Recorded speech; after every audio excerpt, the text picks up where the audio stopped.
안녕하세요. HLB 주가가 하루 만에 도루묵이 되어버렸습니다. 마이너스 8%로 빠졌는데 코스닥도 좀 빠졌습니다. 전일 양봉을 잡아먹는 음봉으로 마이너스 2%로 하락을 했는데요. 그 다음에 이제 수급 측면을 보면 전일에 50만 주를 매수했던 외국인이 다음날에는 거의 40만 주 정도를 팔아버렸습니다. 개인은 반대로 이제 매수를 했고요. 그러니까 개인은 오르는 동안 팔고 내리는 동안 샀고, 외국인은 반대로 오르는 동안 사고 내리는 동안 팔았습니다. 그리고 이제 JP모건이 매도 상위로 떴는데 단타죠. 어제 들어온 것만큼 오늘 그대로 팔고 나갔습니다. 자, 이렇게 이제 주가가 하루 만에 도루묵이 돼버리면은 생각이 많아지게 되죠. 그리고 그 생각의 중심에는 폴첸이 있을 겁니다. 그래서 이번 영상은 폴첸에 대한 영상을 준비를 했는데요. 자, 이번 영상은 아필리아 이슈 때와 마찬가지로 HLB를 바라보는 기본적인 베이스 시각이 긍정적이냐 회의적이냐에 따라서 확확 다르게 다가올 수 있는, 어떻게 보면 민감할 수도 있는 내용을 가져와 봤습니다. 아필리아 때도 이와 비슷했죠. 그 두 가지 해석이 있었는데, 추가 임상 다 끝나고 NDA 신청이니까 NDA 연기다 라는 생각이 있었고, 끝나고 한다는 문장이 어디 있느냐, 추가 임상 시작하고서 NDA 신청이다 라는 시각이 있었습니다.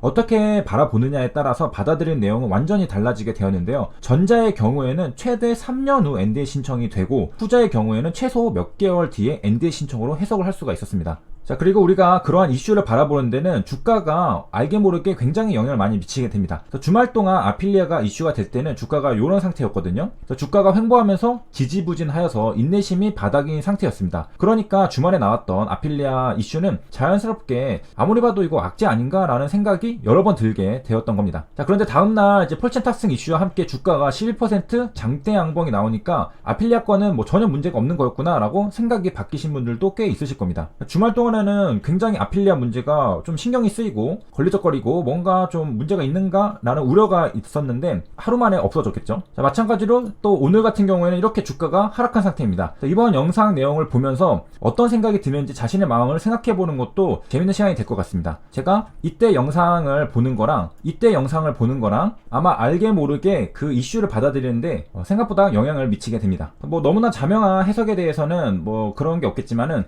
미래 가치 이런 것 같이 다양한 해석이 가능한 이슈에 관해서는 주가가 지금 상승했는지 하락했는지 여부가 이슈를 받아들이는 심리에 연동이 많이 됩니다. 앞에 사설이 좀 길었는데요. 리버세라닉 글로벌 권리 최종 인수 완료가 저번에 어제 뉴스 기사가 나왔죠. 이슈를 간단하게 또 정리하면요, 4,200만 달러의 물질 특허를 사온 거죠. 451억 원이 들었는데 그 중에 161억 원 현금으로 주고요, 290억 원은 주식으로 줬습니다. 그래서 요 451억 원이 지금 비싸게 사온 것일까 싸게 사온 것일까 라는 것을 한번 우리가 점검해보는 그런 시간을 갖는 것입니다. 그리고 이 시각은 앞서 말씀드렸듯이 HLB를 어떻게 바라보느냐에 따라서 그 해석이 완전히 달라지는 문제가 되겠습니다. 자, 무형 자산도 이제 DCF를 통해서 우리가 가치 평가를 해볼 수가 있겠습니다. 그래서 그 내용인데요. 일단은 그 중국 로열티가 있고 중국을 제외한 글로벌 로열티가 있습니다. 두 가지로 나눠볼 수가 있는데, 중국 로열티는 여기 3개년이 있고 그 외의 것은 여기 9개년짜리가 있습니다. 요게 3년, 9년이 되는 이유는 물질 특허 만료 기간이랑은 상관없이 양도인이 과거에 중국 항서제약이랑 맺었던 이 라이선스 계약을 그대로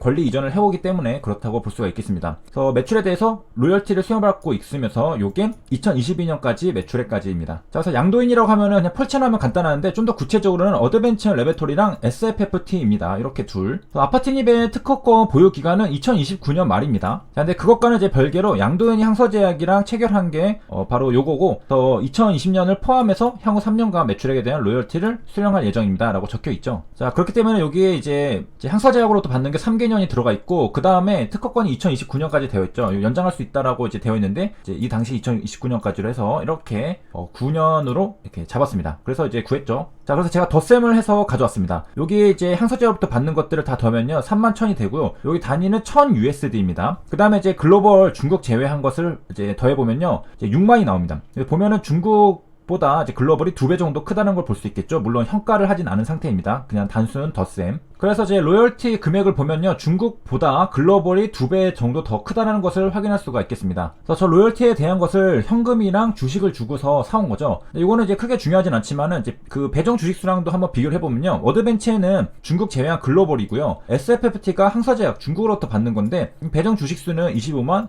36,000 하면은 8배 차이가 나죠. 아까 로열티 같은 경우에는 한 2배 정도 주식도 이제 글로벌이 더 컸는데 배정 주식수는 8배가 글로벌이 더 큽니다. 그래서 현금도 주식도 저 비율대로 줬다고 한다면 요것도 한 2배 정도 되는 게 맞다고 생각할 수가 있겠지만은 뭐 크게 의미는 없습니다. 왜냐면은 요게 밸류에이션 할 때도 이미 지금 중국이랑 중국 이외 지역을 다 합쳐가지고 한 번에 이렇게 계산을 했거든요. 합쳐서 계산해서 저거를 폴친한테 줄 때는 여기 양도인이 둘이기 때문에 다시 나눠서 줘야 되거든요. 그러니까 계산할 때는 합쳐서 계산하고 또 나눠줄 때는 또 이렇게 둘로 쪼개야 되는데 결국에는 이렇게 주나 저렇게 주나 주는 거 똑같으니까 큰 의미는 없겠습니다. 자, 어쨌든 이제 줬다는 게 중요한 거죠. 자, 어찌되었든 다시 주제로 돌아와서 핵심은 무엇이냐, 물질 특허를 사오는데 들어간 비용보다 나중에 향후 미래 수익이 훨씬 크다면은 이득이고요. HLB랑 HLB 주주 입장에서. 그 다음에 벌어들일 돈보다 물질 특허 가격이 더 비쌌다면은 폴첸이 이득을 보는 것이겠습니다. 자, 그에 대한 얘기를 해보려고 하는 건데요. 이게 구체적으로 보려고 한다면은 이거 실제로 영업수익 여기 쭉 다 적혀 있고 여기에 뭐 각종 비용들을 다 빼고서 추정 현금 흐름 요걸로 이제 계산해서 마지막에 이렇게 나오거든요. 42, 413. 요게 바로 물질 특허의 가격이었습니다. 근데 요거를 다 고려하면은 복잡하기 때문에 자, 우리가 아까 보던 거 중국이랑 중국 제외 글로벌을 가지고서 이게 지금 한 2배 정도 차이 나지만 뒤에 꽤 현가가 많이 되면은 거의 비슷하다고 볼 수 있거든요. 그래서 그냥 단순화시켜서 200대 200으로 보겠습니다. 그러니까 400억 원을 들였는데 그 중에 200억은 중국 거, 그 다음에 200억은 글로벌 물질 특허 가격이라고 생각을 해보고 우리가 단순화시켜서 얘기를 해보도록 하겠습니다. 그래서 이제 전체 약 400억 원 중에서 확실한 수익은 항서제약의 200억 원, 나머지는 리보세란 시판승의 확률에 따른 수익이 200억 원입니다. 그래서 여기에서 해석이 갈리겠는데요. 긍정적으로 보는 분들은 수익이 나고 시장이 확대되고 약이 잘 나가면은 계약 당시의 밸류에이션보다 더 많이 볼 수 있으니 이득이고,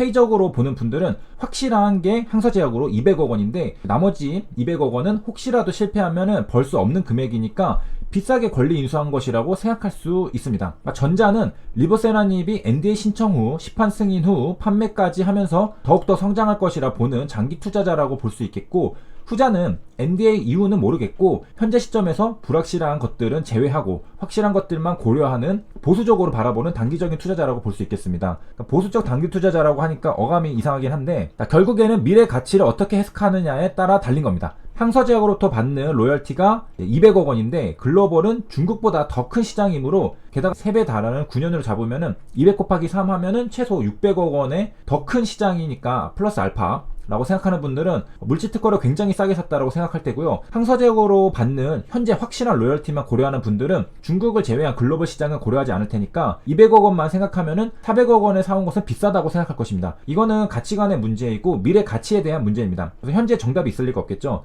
미래니까요. 그래서 누가 더 합리적이고 논리적인 근거를 들어 미래를 예측하느냐의 싸움입니다. 자, 그래서 정리를 하자면은 물질 특허를 사오는데 400억 원을 HLB가 썼습니다. 그럼 그 중에서 이제 나중에 향후 미래 수익이 400억 원보다 더 많이 벌게 되면은 HLB랑 주주님들 입장에서는 굉장한 이득이죠. 자, 그런데 요거는 향후 미래 수익이기 때문에 각자의 생각이 다를 수가 있겠습니다. 리보세라님을 믿고 HLB를 믿고 앞으로 NDA 신청 시판 승인까지 받고 추가 매출이 더 성장할 거라 보는 분들은 여기 바로 글로벌, 중국 제외한 이쪽에서 이제 수익이 클 거라고 보시기 때문에 요 400억보다 더 많이 벌 거라는 것이고, 그 다음에 이제 굉장히 회의적으로 보시는 분들은 요 글로벌, 중국 제외는 확률이 곱해지긴 했지만은 시판 승인이 아직 난 것도 아니고 실패할 가능성도 있으니까 요거는 내가 생각하지 않겠다 라고 하면은 요 반쪼가리는 없어지는 거죠. 그렇기 때문에 요 200억만 보는 겁니다. 그렇기 때문에 중국으로부터 받는 것만 고려하면은 비싸게 사왔다라고 생각할 수가 있는 겁니다. 그래서 어찌 보면은 뭐 당연한 얘기일 수도 있는데요. 자, 여기서 이제 추가적으로 이제 말씀을 드리고 싶은 게 하나 더 있는데, 요게 지금 가치평가할 때는 이거 시판 승인 확률이 곱해진 가격이거든요. 여기가. 근데 요거가 만약에 이번 NDA 신청하고 시판 승인이 된다면은 확률이 이제 100%가 되겠죠. 그러면은 요 가격 자체가 다